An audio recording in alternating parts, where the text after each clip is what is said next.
Hello everyone and welcome back to another Marvel Ultimate Alliance 3 video. Today is going to be a very different video from what I've attempted to do in the past because I've reviewed widely the different game modes that are available, the characters which can be used and how just efficient they are, but I haven't really looked at the stages or the different sections of the game. So today I will be listing in order my personal opinion of what the worst to best sections of the game are, and that includes the couple of additions that were included with the Shadow of Doom DLCs. That's really the only one that added any additional gameplay areas of the 3 DLCs. So strap in for a brief overview of the different areas of the game and why I dislike or like them as much as I do. And as always, be sure to check and see if you're subscribed to the channel. If not, go ahead and fix that real quick. And if you find today's video helpful and or enjoyable, feel free to leave me a like. So we're gonna start at the bottom of my list in terms of the areas that I don't really care for whatsoever, and work our way up to the ones that I really do enjoy. So I've said this in a couple of different videos, live streams, other things. My least favorite area of the entire game is Hell. And I know that Hell technically falls into the Asgard section of the game, but I've broken it off into its own subsection, mainly because it takes up about half of this subworld as far as it's labeled underneath the progression of the different segments of the world. So my distaste for Hell, it mainly has to do with the layout of this land. It's not a fun place to conduct any sort of combat in, and it majorly has to do with the large pits of what Thor refers to as fetid ooze that litters the playing field up until the point you get inside Hela's castle. And at that point, it's not as bad, but it's just not a fun environment to play in. The characters here have a higher health pool than really any other section of the game as far as we've seen so far, with the exception of some of the fights that you are intended to lose in your first playthrough of the game. But it really doesn't excuse the difficulty curve that comes along with that. So I just don't have a fun experience or any positive experiences of playing through this section, and that includes the times that I've gone through and speedran it.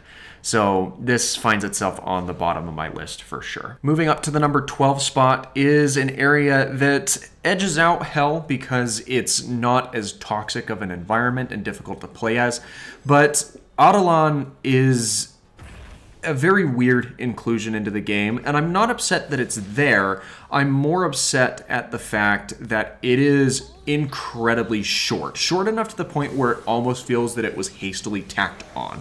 There's really 2 big sections of conflict that take place here, and they both revolve around Maximus's petty, childish feud that he has with Black Bolt and Medusa, and getting dragged into the family drama. Just, I understand why it's there. It's just not my favorite story mechanic to include in the plot. And honestly, Ottolon could have been completely excluded from the plot, and I don't think it would have made much of a difference, as really the only reason that this area was introduced into the game was to present Thane as another plot-driving personnel. But again, it just kind of feels tacked on and rushed through. You don't spend enough time here to really appreciate what this section of the game could offer. Now, those are really the only 2 sections of the game that I have very negative tendencies toward. The rest of things I'm either fairly neutral on, or I really like the sections of the game. So there is a pretty big gap between spot number 12 and spot number 11 in terms of my overall enjoyment.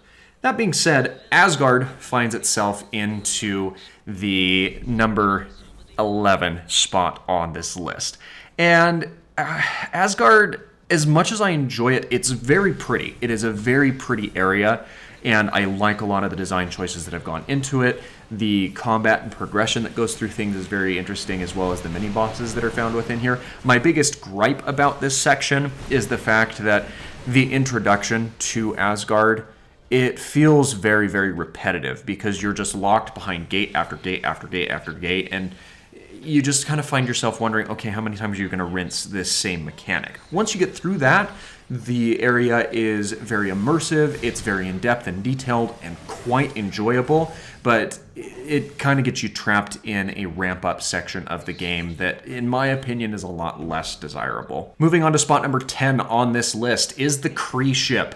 And to be honest, the reason the Cree Ship is as low as it is it's the tutorial level. This is the section that is meant to instruct you as to how the game works, introduce you to a couple of the game mechanics. So it is very important, but it falls behind in a lot of the presentation that is meant to take place in the later sections of the game.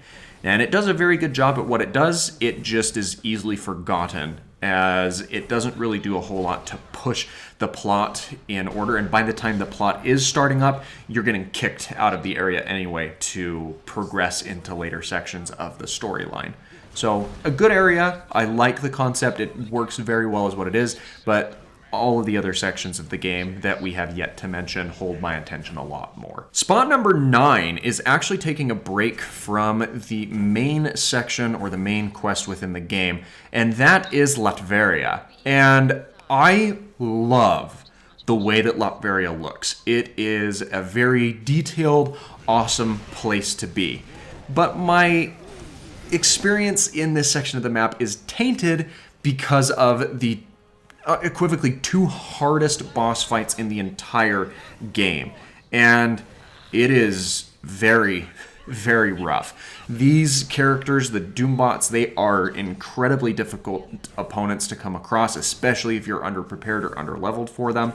And the fights against the Celestial as well as God Emperor Doom are nothing to be trifled with, especially if you are not experienced in how to play defensively, because they will just rock your world with the amount of DPS that they get to send out. The only other gripe that I really have with this area is the ramp up of the laser grids that are present in Verria. The laser grids, of course, are introduced in the base game, but it makes things very, very difficult because of the area that they take up, the speed at which they move, and there's a lot of them. There are quite a few of these laser grid sections to the point where it really tests your finer movement skills within the course of the game. At spot number 8 on my list, we have the Dark Dimension, and I love the Dark Dimension for a couple of different reasons. It's got one of the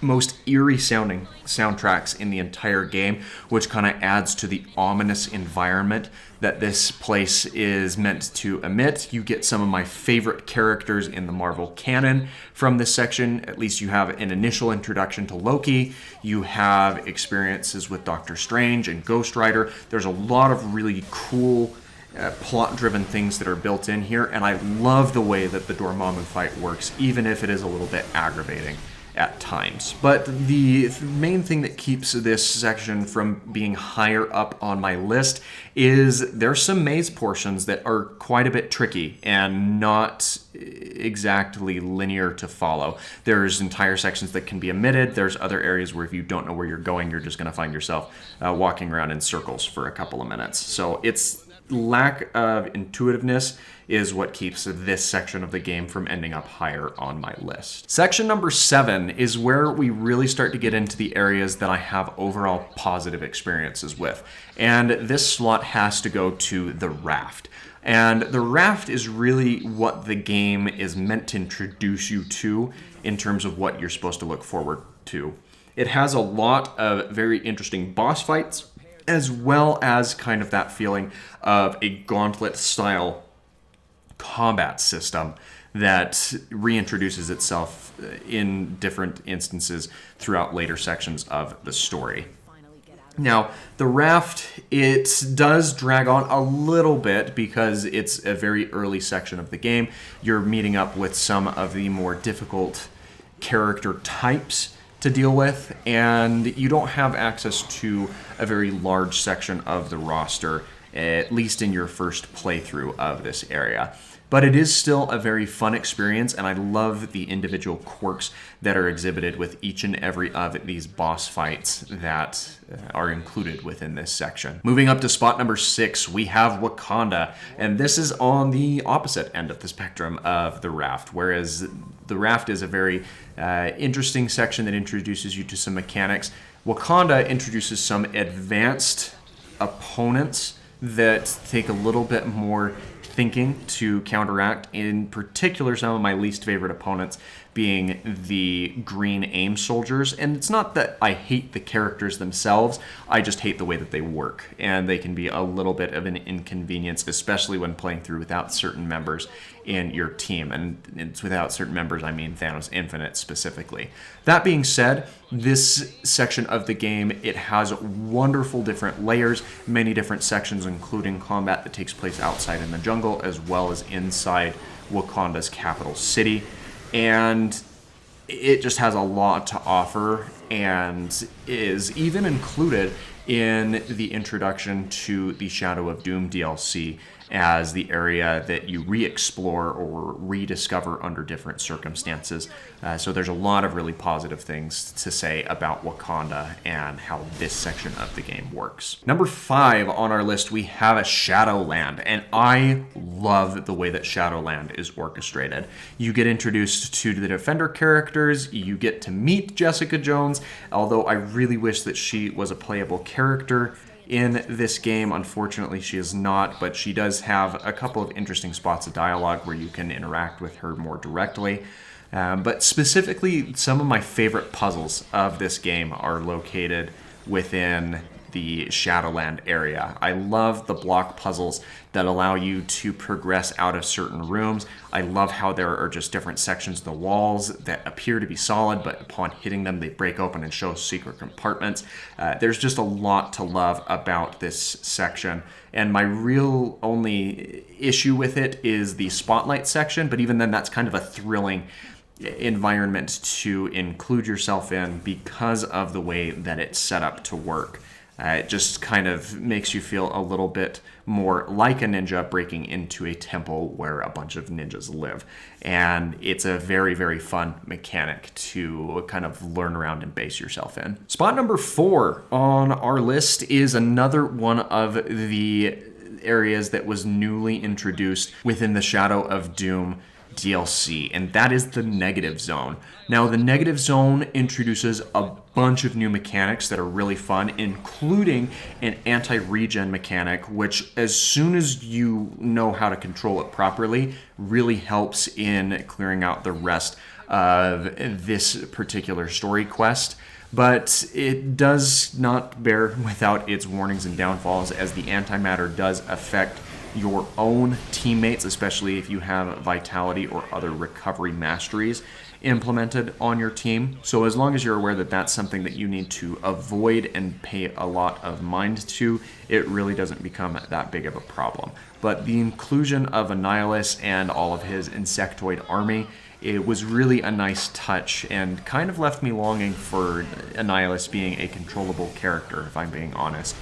But maybe in a future iteration of the game or possible surprise DLC. I don't expect that to happen, but if they were to introduce a bunch of these NPC characters or other boss characters as playable entities, I certainly would not complain. And now we are getting into my top 3 for this list, and I think if you've been keeping track, you should know which ones we are about to talk about. Spot number 3, of course, goes to Avengers Tower, and this is because it feels very faithful to the tower-type combat of progressing through different levels of the building and controlling the flow of combat that takes place here very, very efficiently. The fact that you have Ottolon commandeering the different Iron Man suits and Sentry armors, it just adds a really interesting element of surprise. I also like the different puzzles that are presented within here of needing to map out the floor to get to the terminals to take back Avengers Tower from Ultron's control. And of course, the Ultimo fight is quite a spectacle of being a large-scale round of combat, even if it is a little bit of a tedious fight, all things considered. Spot number 2 on my list goes to Nowhere / Heart of Infinity. And the reason that this is sitting as high as it is on the list is that this is the epitome of what a boss rush gauntlet is supposed to be. You take on heavy-hitting boss after heavy-hitting boss, one after the other, sequentially with the members of the Black Order, as well as the final confrontations against Thanos and Thane. It is high octane, it's everything that you can ask for, and it really puts all of your finer movement and combat prowess that you've learned over the course of the entire game to the test. And this is where you really understand or get an understanding of whether or not you have what it takes to be proficient at this game and then run it over and over and grind more rewards and capabilities out of it. If you've made it this far into the video, this is your secondary reminder to subscribe to the channel if you haven't already. It's obvious that you already have at least some interest in what I have to say, and I plan on making a lot more content for this game and several others, so I would love to have you aboard the team to continue. With that, the final area that we need to discuss, and my overall favorite within the game, is the Xavier Institute. And there is not any aspect of this section that I do not like. You get wonderful boss experiences with the introduction of Magneto, Mystique, Juggernaut. You also have the wonderful little cameos from Deadpool before he shows up in all of his glory as he sits in the kitchen and you can hear him singing about tacos to the tune of Macho Man loosely. It really just puts a smile on your face as you rush past it, as he's such a quirky and goofy, lovable character. And of course, you do have one of the more trying combat sections in the Proxima Midnight Corvus Glaive fights, which, let's be honest, they're supposed to whip you into shape. They're supposed to make you feel inferior. But you also have the experience where, if you come back with a strong enough team, of defeating them and unlocking some additional perks. But above all of those things that we've already discussed, I really, really enjoy the fact that there are Easter eggs hidden throughout this building. From Cerebro's chamber to hidden passages locked behind bookshelves, there is just a lot to be loved and discovered about this mansion in particular, in addition to the fun, engaging combat that exists therein. But what do you think of my list? Do you agree? Do you disagree? Be sure to let me know your thoughts in the comments down below. And by all means, leave a like on today's video if you found it helpful, enjoyable, and or interesting.